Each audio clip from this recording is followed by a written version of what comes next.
नमस्कार दोस्तों। अभी हाल ही में एक समाचार निकल के आ रहा है बिहार में नीलगायों को मारने के लिए शिकारी को अलर्ट किया गया है कि जहाँ भी देखे वहाँ पे मार दिया जाए। कई जगहों पे मार दिए गए हैं, लगभग 4000 नीलगाय बिहार में मार दी गई। मैं भी एक किसान का बेटा हूँ, मैं समझ सकता हूँ कि फसलों को जानवर किस तरह से बर्बाद करते हैं और कितना हानि पहुँचाते हैं, लेकिन क्या केवल मारना ही सॉल्यूशन था या और कुछ किया जा सकता था? तो और कुछ में ये किया जा सकता था कि उनको पकड़कर फिर वन्य जीव अभयारण्य में छोड़ दिया जाता, लेकिन ऐसा नहीं किया गया। तो तुरंत समाधान के लिए सरकार ने ये पारित किया कि नीलगायों को मार देना चाहिए, जो कि बिल्कुल गलत है।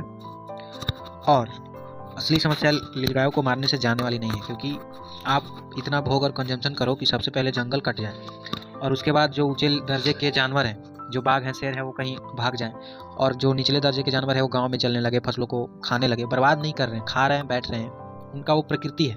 लेकिन ये बात हम नहीं समझेंगे तुरंत। असली कारण यहाँ नहीं है, असली कारण है हमारा मानव की बढ़ती हुई जनसंख्या।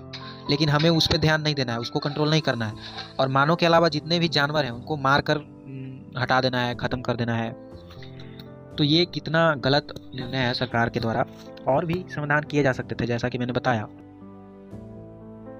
मैं डाटा वाइज यहाँ पे प्रस्तुत भी कर रहा हूँ, लेकिन वो नहीं किए गए, क्योंकि सरकार नहीं चाहती है कि किसान लोग जागरूक हों और असली समस्या पे धरें। असली समस्या ये है कि हम बड़े बड़े कारखाने लगा रहे हैं और जंगल काट रहे हैं। जंगल इसलिए कट रहा है क्योंकि हमारी जनसंख्या बढ़ रही है। और दूसरा सबसे बड़ा कारण है मांसाहार, प्रकृति को नष्ट करने के लिए, लेकिन उस पर हमें ध्यान नहीं देना है।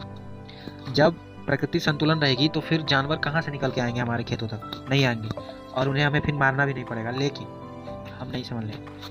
तो ये मेरे तरीके से गलत है और ये गलत हो रहा है, और इसके खिलाफ हम इतना ही कहेंगे कि अपने आप पे भी थोड़ा ध्यान दे लीजिए, अपनी जनसंख्या, अपने भोग को भी कम कीजिए। केवल जानवरों को मार देने से उसका सोल्यूशन नहीं मिलने सकता हूँ। ये बात थोड़ी विरोधाभास है, लेकिन मारना या कहाँ तक सोल्यूशन है? किसी को मार देना उसका भी उतना ही अधिकार है, लेकिन ठीक है, उसने फसल बर्बाद की है तो सरकार मुआवजा दे सकती थी, उसे वहाँ से हटाने का बहुत सारे प्रयास कर सकती थी, लेकिन उसे मार देना कितना जघन्य अपराध है, और ये गलत भी है। लेकिन फिर भी बिहार में सरकार अलाव दे रही है।